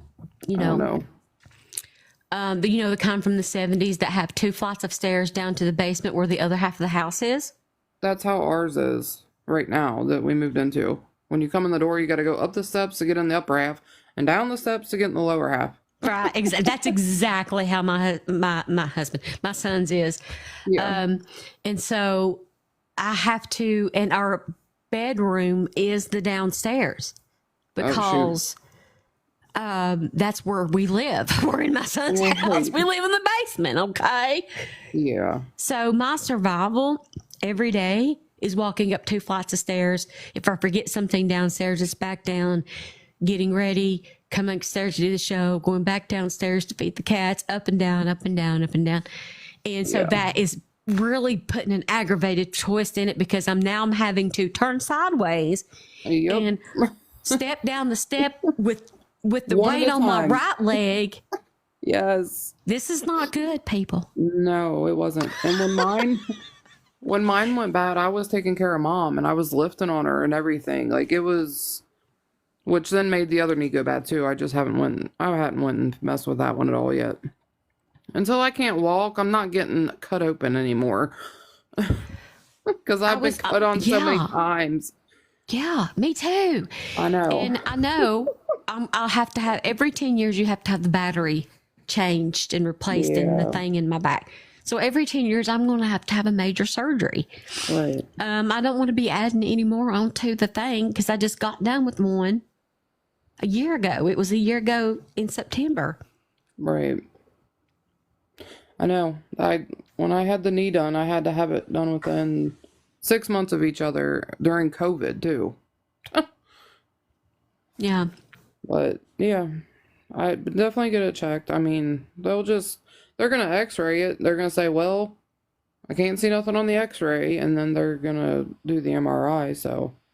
See, here's the thing about the ortho that I go to is they will do just that. They were X-ray, but they don't have an MRI machine. Should I just go to my family doctor? Because he'll order an MRI, which they have in the same building, and I'll just go get it. Probably not. He's going to refer you to an ortho doctor. They'd like the extra step so they can charge you more money. Right. Now, you can go to a PCP. I mean, in Texas, you can go to a PCP. They'll order the MRI, but they'll have you a referral to an orthopedic doctor because your PCP can't do anything about it. Yeah. Yeah. But I'll tell you a funny story how I tore mine.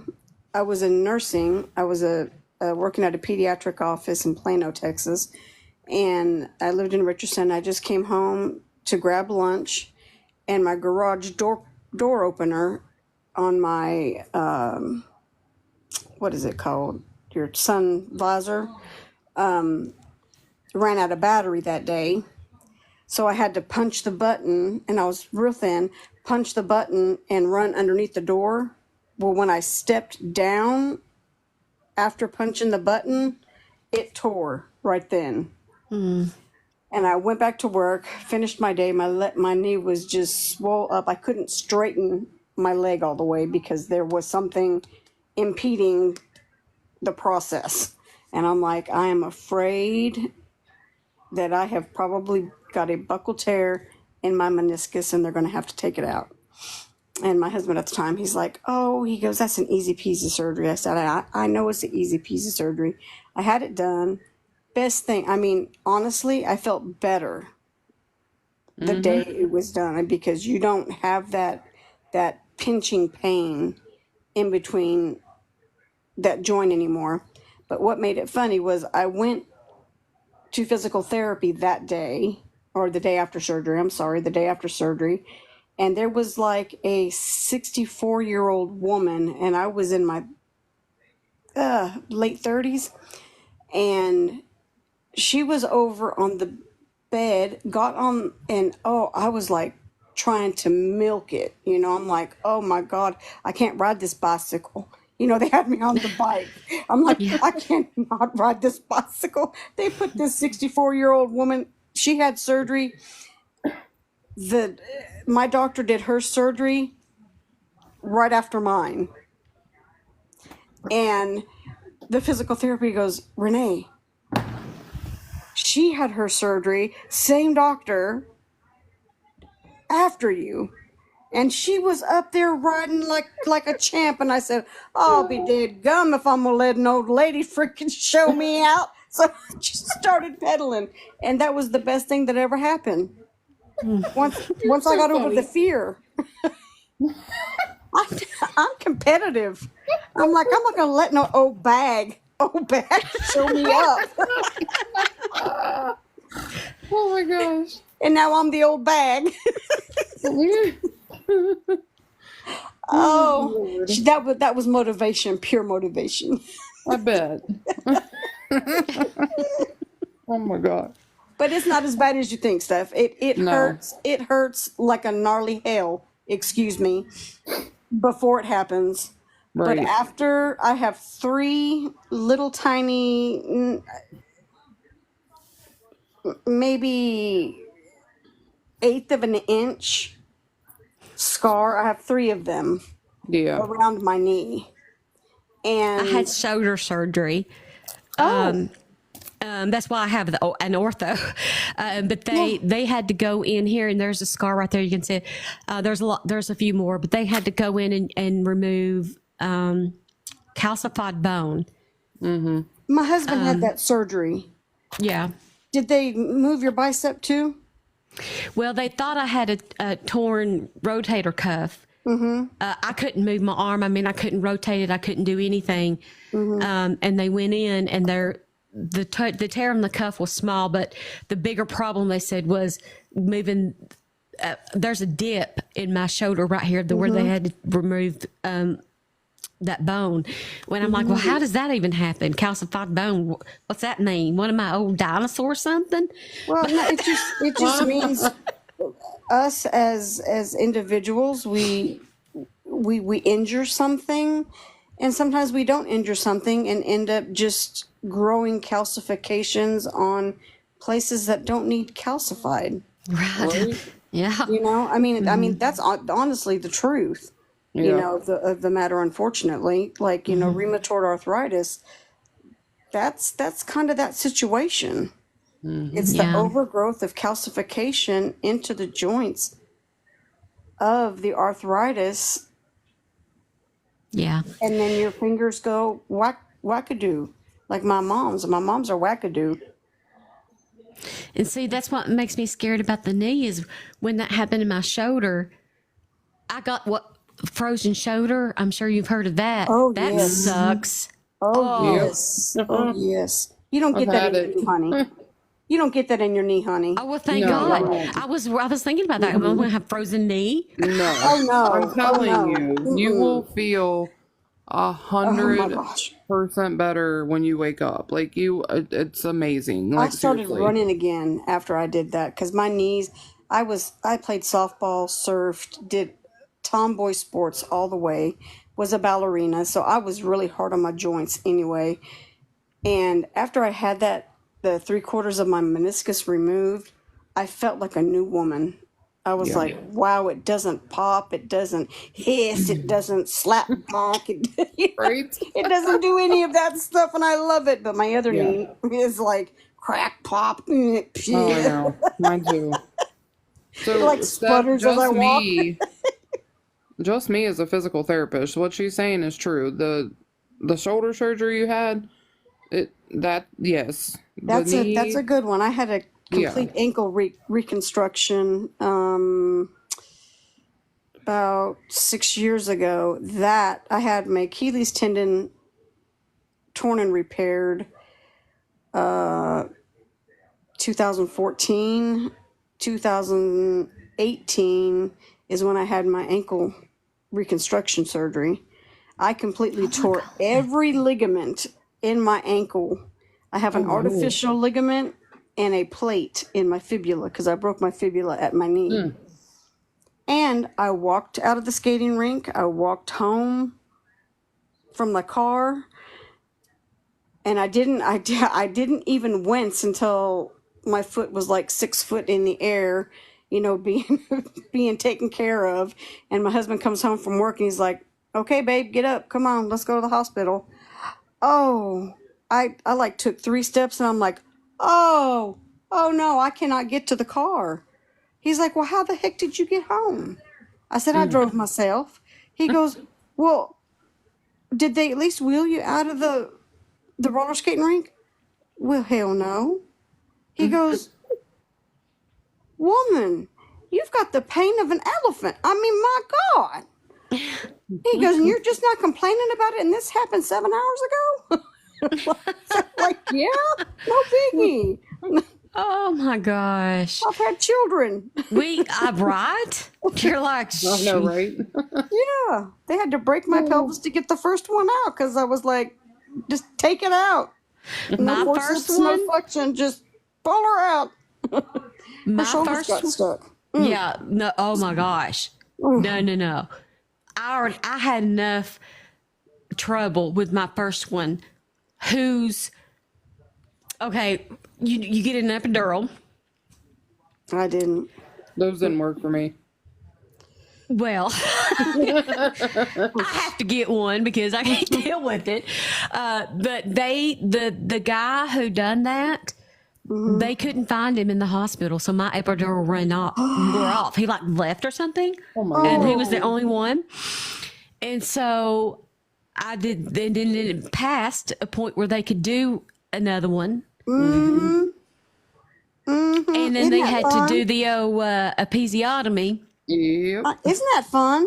Oh, it's wonderful. Oh They man, gave I me thought it was 3. great.